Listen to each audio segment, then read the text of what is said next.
옆 사람과 평화 인사 나누겠습니다. 주님 평화 빕니다. 평화를 빕니다.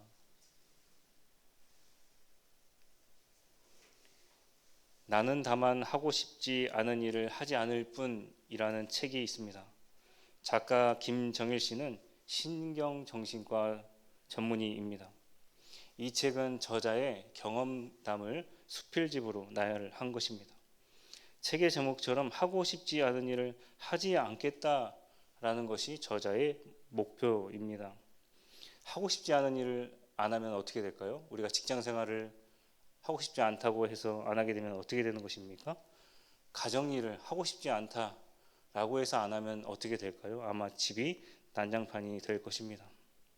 돈 버는 일을 하지 않으면 굶어 죽습니다. 집안 일을 하기 싫다 하여 하지 않으면 방금 말씀드린 바와 같이 집안이 난장판이 될 것입니다.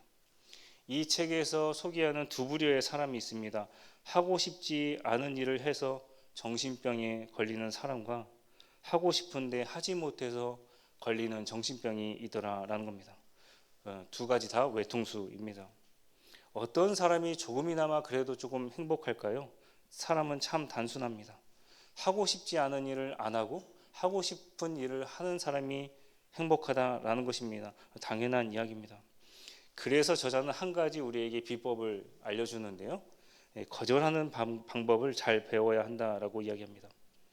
많은 사람들이 정신질환에 걸리게 되는 것은 자기로부터 소외된 삶을 살아가더라라는 겁니다. 조금 더 쉽게 말해서 다른 사람의 의견을 거절하지 못하고 그 사람의 의견에 따라서 질질질 끌려가는 사람이 소외되는 사람이다라는 사실입니다.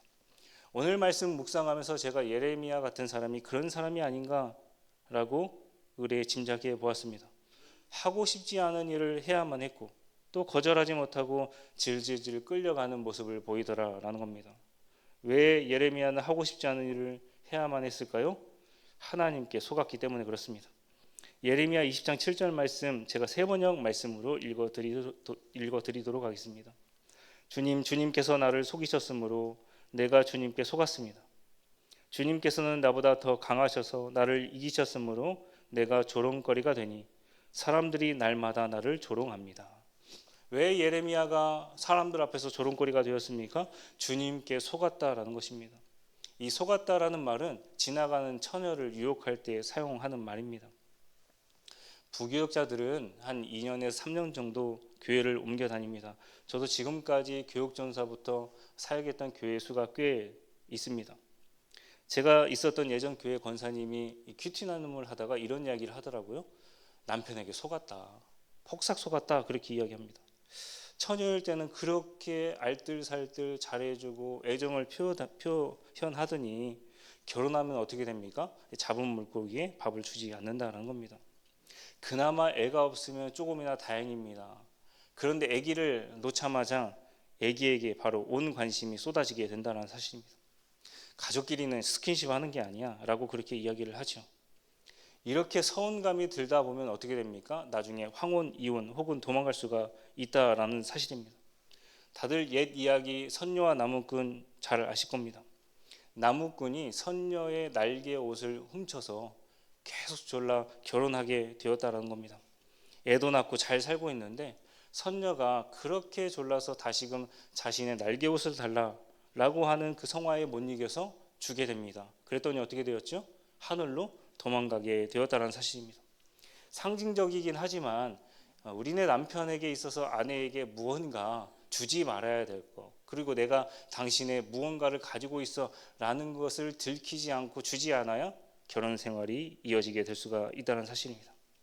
예레미야는 자신이 하나님께 속았다는 것을 깨달았습니다. 그래서 불평합니다. 주님께 속았습니다. 주님이 시킨 대로 내가 말씀을 전했는데 감옥에 갇히고 울 일들이 많아지고 또 사람들이 나를 조롱하게 되었습니다. 그러니 얼마나 그의 삶이 힘들었을까요? 처음에 신학교를 입학하게 되면 신학생들끼리 이런 이야기를 자주 질문하곤 합니다. 왜 신학교에 왔습니까? 신학교에 왜 왔겠습니까? 하나님에 대한 체험이 있었기 때문에 온 것 아니겠습니까? 그런데 가끔 이런 친구들이 있습니다. 자신은 목사가 될 생각이 없는데 부모님이 가라고 해서 왔다라는 겁니다. 자, 이런 친구들 어떻게 될까요? 중도 포기하는 사람들이 굉장히 많다는 사실입니다.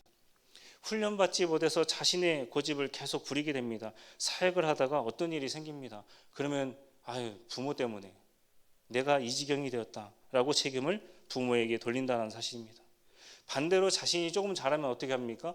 내가 잘해서 그런 거야 라고 생각하기 일쑤입니다. 예레미야와 같이 하나님께 불평했던 예언자가 있습니다. 요나입니다. 요나는 하나님의 말씀을 받긴 했지만 니느웨로 가지 않고 다시스로 가는 배를 타게 되었습니다. 풍랑이 일어서 배가 거의 깨질 때가 되어서 제비를 뽑고 바다에 던져지는 수모를 겪게 되었습니다. 고래 뱃속에서 회개하여 다시금 니느웨로 가게 되었는데 하나님의 심판의 메시지를 전했습니다. 요나가 니느웨가 망하고 있는지 망할 것인지 동쪽에 초막을 짓고 그늘에 앉아 보고 있었습니다. 니느웨가 망했을까요? 왕으로부터 시작하여서 평민들까지 하나님께 회개하여서 망하지 않았다는 사실입니다. 요나는 이렇게 그래서 불평합니다. 요나 4장 2절의 말씀입니다. 여호와께 기도하여 이르되 여호와여 내가 고국에 있을 때에 이러하지 아니하겠다고 말씀하지 아니하였나이까. 그러므로 내가 빨리 다시스로 도망하였사오니 주께서는 은혜로우시며 자비로우시며 노하기를 더디하시며 인애가 크시사 뜻을 돌이켜 재앙을 내리지 아니하시는 하나님인 줄을 내가 알았음이니이다. 이미 알았다라는 것이죠. 당신은 사랑의 하나님인데 심판하지 않을 거 내가 알고 있었는데 왜 나한테 가라고 해서 말씀을 전하라고 해서 이 지경까지 거짓 예언자로 만드십니까? 라고 지금 주님께 항변하고 있다는 사실입니다. 말씀을 전했는데 그 말씀이 이루어지지 않으면 거짓 예언자가 되는 것입니다. 지금 누구에게 불평하고 누구에게 책임을 돌리고 있습니까? 하나님입니다. 이렇게 누가 시켜서 하는 신앙생활이 무섭습니다. 자, 그렇다면 우리에게 어떤 마음이 있어야 합니까? 예레미야 20장 9절 말씀입니다. 내가 다시는 여호와를 선포하지 아니하며 그의 이름으로 말하지 아니하리라 하면 나의 마음이 불붙는 것 같아서 골수에 사무치니 답답하여 견딜 수 없나이다. 분명히 예레미야는 하나님께 속았습니다. 말씀을 전파하면 내 인생이 꽃길 같은 인생이 될 줄 알았는데 가면 갈수록 삶이 비참해지고 어려워지게 됩니다. 그러다가 우리가 쉽게 먹을 수 있는 마음가짐이 무엇입니까? 방금 읽은 말씀처럼 여호와 선포하지 아니하겠다, 하지 않겠다 라는 게 우리가 쉽게 먹을 수 있는 마음가짐입니다. 봉사를 하다가 어려움이 생깁니다. 내가 다시는 하나 봐라, 누가 시켜서 한 것인데 쉽게 그만둡니다. 신앙생활 하다 보면 부지기수로 이러한 일들이 맞닥뜨리게 된다는 사실입니다. 가짜뉴스, 나에게 대한 안 좋은 소문이 있거나 사람에 대한 관계가 풀리지 않을 때 쉽게 할 수 있는 것이 나 여호와 선포 안 할래요, 나 그만할래요, 봉사하지 않을래요. 이게 우리의 마음이다라는 사실입니다. 나에게 이렇게 안 해주면 나 그만할래요, 딜을 하게 된다는 사실입니다. 이러한 결심에도 불구하고 20장 9절에 뭐라고 기록되어 있습니까? 여호와를 선포하지 아니하겠다, 봉사하지 아니하겠다. 신앙생활 그만두고 싶다. 그런데 그만둘 수 없는 상황이 벌어지게 됩니다. 무엇입니까? 예레미야 마음속에 여호와의 불, 내 마음이 불붙는 것 같아서 성령이 주시는 그 불이 있었다는 겁니다. 사랑하는 성도 여러분, 하나님의 일을 한다는 것은 무슨 뜻을 의미합니까? 하고 싶은 일만 하는 사람이 하나님의 일을 하는 사람일까요? 난 이거 할 테니까 내 이야기 안 들어주면 나 그만할래, 이런 사람이 진정으로 하나님의 사람이라 말할 수가 있겠습니까? 하나님의 일을 하는데 딜을 합니다.